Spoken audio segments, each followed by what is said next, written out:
প্রথম টি-20-র পর জাকের আলী অনেক ঠিক এই নেটে ব্যাটিং অনুশীলন করছিলেন। সেই ছবিগুলো হয়তোবা আপনারা দেখেছেন, আপনার টাইমলাইনে বা নিউজ ফিডে সেই ছবিগুলো হয়তো এসেছে।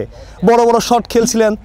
অনেকে ভাবছিল, অনেকে ভেবেছিল আমাদের কালচারটাই তো এরকম যে একজন ক্রিকেটার খারাপ খেললে আমরা অন্যজনকে নিয়ে চিন্তা করি। নুরুল হাসান সোহান যখন প্রথম ম্যাচে রান করতে পারলেন না, তখন অনেকে মনে করেছিল যে জাকের আলী ফিরলে হয়তোবা কিছু রান করবেন।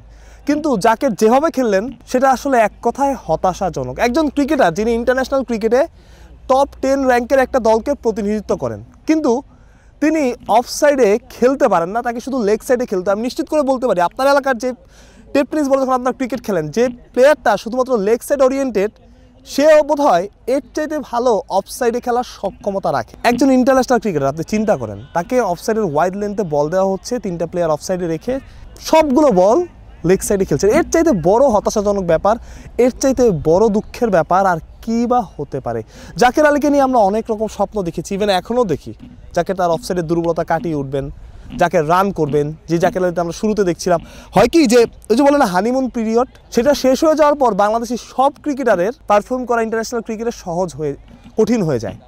কারণ প্রতিপক্ষ তাদের নিয়ে কাজ, যতটুকু কাজ করে ততটুকু কাজ আমরা নিজেদের নিয়ে করি না। প্রতিপক্ষরা জানে আমার দুর্বলতার জায়গা কি, আমরা সেটা নিয়ে কাজ করি না। আমরা জানি না যে আমাদের দুর্বলতার জায়গা কি, আমাদের দুর্বলতার জায়গাটা ঠিক করা দরকার, এটা আমরা বিশ্বাসই করি না। আপনাকে যখন বলা হয় যে আপনার ফুটওয়ার্ক ভালো না, তখন আপনি বলেন যে ফুটওয়ার্ক ছাড়া যদি এত রান করা যায় তাহলে সমস্যা কি। আপনি অফ সাইডে খেলতে পারেন না, কিন্তু আপনি ওটা নিয়ে কাজ করেন, আপনি লেগ সাইডে খেলেন, যে আমি লেগ সাইডে খেলে যদি রান করতে পারি সমস্যা কি। এভাবে কি ইন্টারন্যাশনাল ক্রিকেট হয়?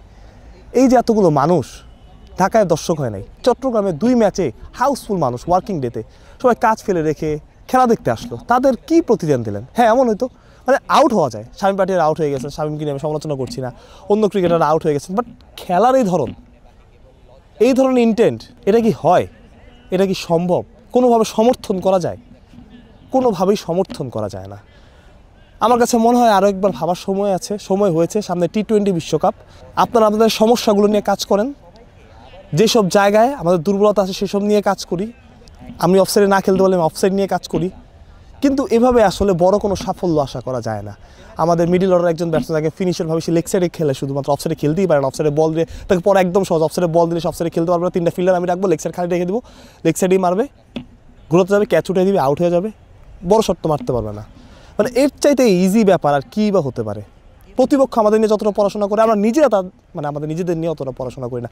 আমি আজকে হতাশা নিয়ে এই কথাগুলো বললাম, আসলে কিছু বলার নাই। মানে টি-20 ভালো খেলছিলাম, শারজাতে জিতে আসলাম, তারপরে ঘরের মাঠে এসে পরপর 2 ম্যাচে ওয়েস্ট ইন্ডিজের সাথে, আর যে ওয়েস্ট ইন্ডিজ নেপালের সাথে সিরিজ হেরে এসেছে, এর চাইতে বড় হতাশাজনক আর কী বা হতে পারে? মাহরুজ প্রত্যয়, বিডি ক্রিক টাইম।